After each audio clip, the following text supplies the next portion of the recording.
Good morning everyone, welcome to the vlog.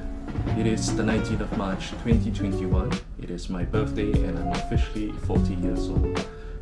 We are coming to you from the Hilton Hotel Singapore and today we are taking you along with us. But first, as the title of this video indicates, I would like to take a moment to share with you why I started this channel and what my hopes are for it. I penned down my thoughts and reflections on the laptop, so pardon me if I keep looking at the laptop to look at my notes.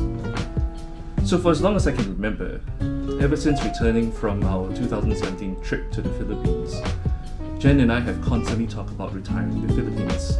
Last year, during the circuit breaker, we had a lot of time to think about our plans for the future. And part of that future also includes traveling to the many beautiful places in the Philippines. And to do that in our 60s and 70s probably isn't the best idea, especially when you consider the amount of walking, climbing, swimming, and maybe even rafting we would have to do. So we made the decision to relocate back to the Philippines sometime within the next couple of years, depending on how this pandemic plays out. And of course, we will be sharing that journey with you, because in the end, we only regret the chances we didn't take. Now, one of the things that I've been pondering about is how can we give back to the community there, especially to the less fortunate. Which brings me back to the little boy at Jollibee. If you have not seen the post on Facebook or Instagram, basically during our last trip to the Philippines in 2019, there was a street boy who was peering through the glass into Jollibee. He looked hungry and was giving off signals that he needed help. My father-in-law signaled to him to come in so that we could buy him a meal or some food and to take some extra home. But he stood there gently shaking his head. We thought that he felt shy or embarrassed, so my mother-in-law proceeded to buy him some food. She proceeded to the nearest door to pass the food to him. He accepted it and they had a short conversation at the door. When my mother-in-law came back to the seat, she shared that he wasn't asking for food, but he just needed a pair of slippers. When I heard that, my heart sank and I sat there frozen. Why, you may ask? Because I had 3 new pairs of slippers in my luggage, and giving him a pair or 2 wasn't an issue. But our luggage was in the car with our driver and he was parked some distance away. A part of me wanted to ask the driver to bring the luggage over, and yet another part of me didn't want to inconvenience anyone as the trunk was tightly packed with lots of stuff. Yet in another part of my head, I remember being told that this boy could be part of a syndicate. So I just froze. I didn't know what was the best thing to do at that time. So ever since then, I had an idea for a project that has been brewing in my mind.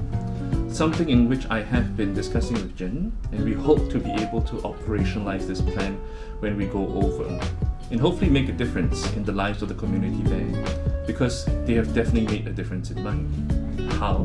Because they have taught me that whatever life throws at you, be happy. You know, it is incomprehensible to see that despite having so little, they are always smiling, they are always happy.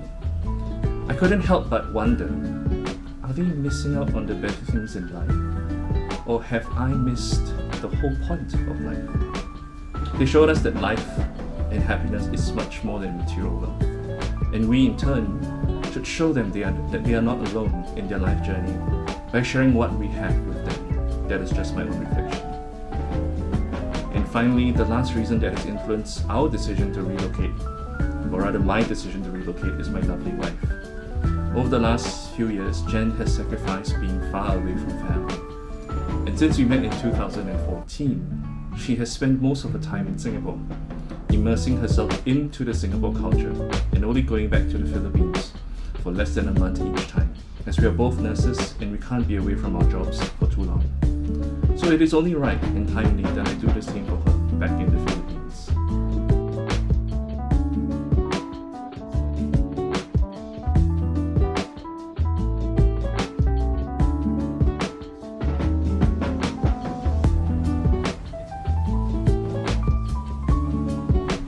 So one dilemma I faced when starting this channel was, how do I start vlogging about my Visayas life when I'm here in Singapore? And many of you, through your very supportive and encouraging DMs, gave me the answer even before I asked. Many of you have expressed your understanding of the current travel restrictions and requested that Jen and I do vlogs here in Singapore. to share our lives here, places of interest to visit, and the food, especially the food. So while we wait on further updates regarding travel, do look out for those vlogs, some other specially requested content, as well as other videos that we have lined up for you. As we share our lives with you, my hope is that you'll find something that inspires, educates, empowers you to live your best lives, and something that will make a difference in your lives and maybe in the lives of those around you. It's time for breakfast, so Dali, mga